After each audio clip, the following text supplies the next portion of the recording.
Welcome back to the Jeremiah Show, the 9th annual Thanksgiving show. Got some great friends here that are joining us. Corin Nemec, Tehran, Andras Jones, Camilla Cleese on the plane. She'll be on the way. Arwen Lewis, and now the host of the show. Going to talk about football, huh, Big Lou? He's the host of the Sports Lounge with Big Lou and the CEO of Holy Fit. Welcome, Big Lou. Man, you know what? It's always a yours. pleasure to be here. Happy Turkey Day. Happy Turkey Day to everyone that's on the panel with me today, that's watching, that's listening. This is one of my favorite days of the year out of the 365 that we have, potentially 366 if it's leap year. Let me put that out there for anyone. No. Okay. It's my favorite day because I can be lazy, eat as much food as I want, and I get football. It's a great combination for me. So for all you NFL fans, you will be treated to a juicy triple header on Thanksgiving, which is today. So be excited for that. We got 3 games that are going to be featured going on today. To open up for us, we will have the Green Bay Packers taking on the Detroit Lions. That is a 9:30 West Coast time, 12:30 East Coast or Eastern time kickoff. That game will be on Fox. And I just want to say, from my own perspective, Detroit Lions are having an amazing season this year. I wonder if Sean McVay and the Rams are kicking themselves for getting rid of Jared Goff. I have no idea, but Jared Goff is having a great season this year. Green Bay, not so much, but again, it is Turkey Day. Funny things happen on Thanksgiving for football. Second game to follow up in the afternoon for us today will be the Washington Commanders versus the Dallas Cowboys.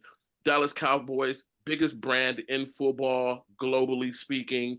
And again, they're having a great season this year as well. But with it being a divisional game, Commanders and the Cowboys, anything can happen in the divisional game. That game will kick off at 4:30 Eastern, 1:30 Pacific. And I got to be honest with you, I've never really been a Cowboys fan, so I'm actually rooting for the Commanders to go ahead and knock them off. And for any of you fantasy football enthusiasts out there, that's another one of my reasons as well. To cap off our Thanksgiving Day football schedule, San Francisco 49ers, go Christian McCaffrey, and the Seattle Seahawks. I am partial to the Seahawks, living in Seattle for 10 years.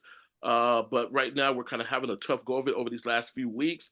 But again, very competitive the Seahawks are, and I look for that to be a great game to cap off our turkey night tonight. To watch some football. I don't know if you're anything like me, I'm probably going to be yawning and in and out of nods because I would have eaten so much turkey and ham and mashed potatoes and gravy. Who knows what part of the game I'm going to see? Don't really care. It'll be on. I can hear it. That's most important to me. I want to turn to my panel. I want to turn to my panel real quick. I know Arwen was saying she knew a couple of the positions, so I want to get Arwen's take because I do like to bet on football every now and then. So I just want to know, Arwen, Green Bay Packers, Detroit Lions, who are you taking? I don't care why. I just want to know who you pick. I'm going to go with the Detroit Lions because Detroit's Rock City. Rock City? Yeah. Detroit Rock City. Perfect. So it's got Perfect. Andre, who you got? You're muted, buddy. Sorry, there was a plane going over. I wanted to save you from that.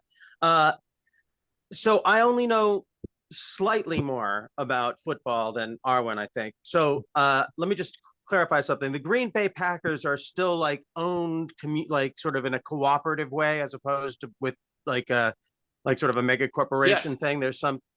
Yes. Okay. As an actor who is still sort of straddling the line of being on strike and feeling a sense of solidarity, I'm going to go with the Green Bay Packers. I like your reason for the choice, but that's probably not going to go well for you. I'm not a betting man, so there'll be no money on it. That's okay. We're just having fun with it.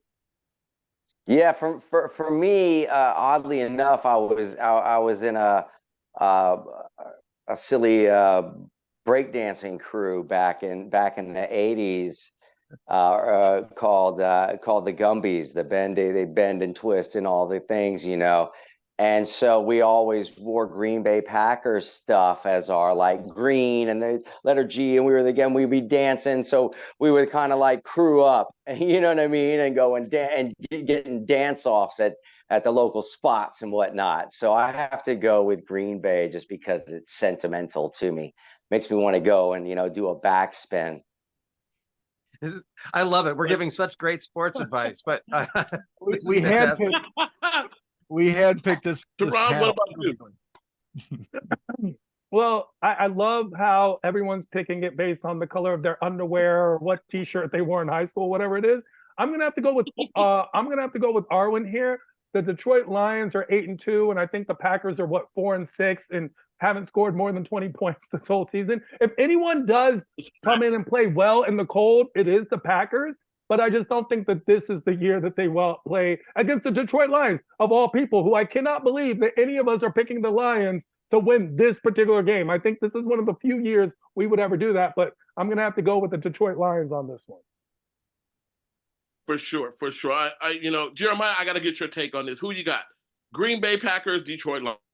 Well, I'm not choosing by colors, but I am making this a little personal. I have an ex-girlfriend named Tammy. She lives in Montana, and her family love Green Bay Packers, so I want them to lose. I'm going Detroit. Take that, Tammy. Man, he's taking this one. That was a personally. turn. You went with the heel turn on that one. That's great. I love it. Wow. He did have blue eyeshadow, though. Yes. All right, too bad, Tammy. Right. So just to put it out there, so the Detroit Lions record on Thanksgiving, right? The Lions have been hosting Thanksgiving games for 89 years, but not without controversy. Detroit held its first such matchup against the Chicago Bears in 1934 and has played on the holiday ever since 1945. The franchise has built a 37-44-2 record across its 82 Thanksgiving matchups, which are the most in league history. So at least they have a record there, so that's always a positive. In the beginning, the Lions routinely won most of their Thanksgiving contests. That has not been the case this century, though, as the Lions are 6-17 on Thanksgiving, dating back to 2000. Ouch, the gravy train is over. Well, it would be, yes, but they get the Green Bay Packers, so that's a layup. If you really want the truth, but I will say Jordan Love played his best game about a week ago. So this could, any given Sunday, as the saying in the NFL, it could be the turning of the tides, but I just don't think so. The Lions have way too many weapons this year. Here's the funny thing: I don't actually like watching games. I love watching the analysis of the games. So I'm an analysis person. I really don't even care about the games. I love the scientific aspect. And the Detroit Lions just outmatched the Packers on every single level you can this particular year. This particular year, an actual lion facing off against an actual Packer. A Packer, yeah. If there was a guy packing boxes, the lion came in, the Packer's going to run. That's really just how that works out. Yeah. So I'm sorry, Tammy. Sorry, Tammy. It brings me to Montana. What is the Packers mascot? What is the Packers mascot? Does anyone? I have no idea, to be quite honest with you. I'll go ahead and. I thought it was a block of cheese. Actually, ironically, it's a guy who looks much like Jeremiah with a really red face, wearing a coat, packing boxes. A lot of people don't know. Little known fact: it's actually a very upset UPS worker. It's the Green Bay Packers mascot. A pink albino UPS worker. That is a thing. That is actually. It's not me. This is making me think. Many years ago, I was invited to write and produce a song to pitch to be part of this big ad campaign that the Green Bay Packers were doing. And I guess there's for them, and maybe this is an all football, but I guess in Green Bay, they take the tailgating super, super seriously. So they wanted songs that really focused on tailgating. And I wrote a song and produced it with John Auer of the Posies called Tailgate Party. It's all about my tailgate party. And they hated it. They thought I was making fun of them. but it was very. But I wasn't making fun. I learned all about the lingo around tailgating and Green Bay. Andras, I'm gonna be honest. I only heard half a second of it, and it sounded like you were making fun of them. I'm gonna be very. Well, I'm making.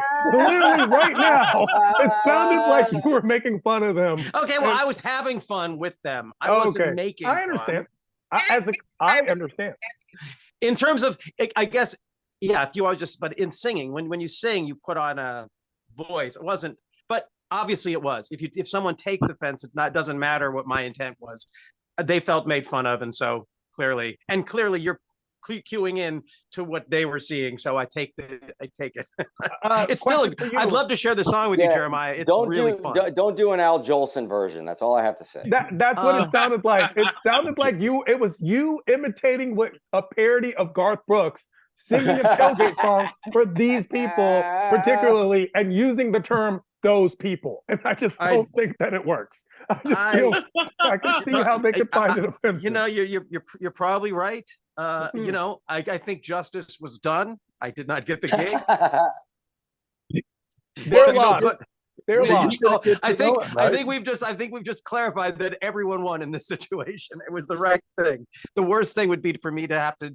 You mean, you're doing me a favor telling me this, but imagine if I had to hear this from 1 million angry Green Bay Packers fans. That would be miserable. Anyway, well, yeah, I wouldn't be the opening act at the Thanksgiving. Oh no, that was the Lions. Never mind. You know what? Honestly, at the Cheese Fest. The opening act at the Cheese Fest. Flavor Flav just sang the national anthem. I mean, honestly, anything goes. Anything goes. Anything goes. Yeah, that right there in itself is a feat. Here, we're gonna get off of Green Bay and Detroit. We're gonna move on to the Dallas Cowboys and their record on Thanksgiving Day. But I'm getting a signal from the other window. Yeah, sorry about that. I'm just poking you right now. Can you hold? Let's take another commercial break so we can all make a little money, or maybe me. We can hold for a little bit. Keep the lights on, everybody else wants to hold it. What's that? Yeah, let's just take a quick break. By the way, we already played your song there, my friend Andras. Oh, absolutely no sense of humor. Glad you dug it. If you did, I'm sorry if you didn't.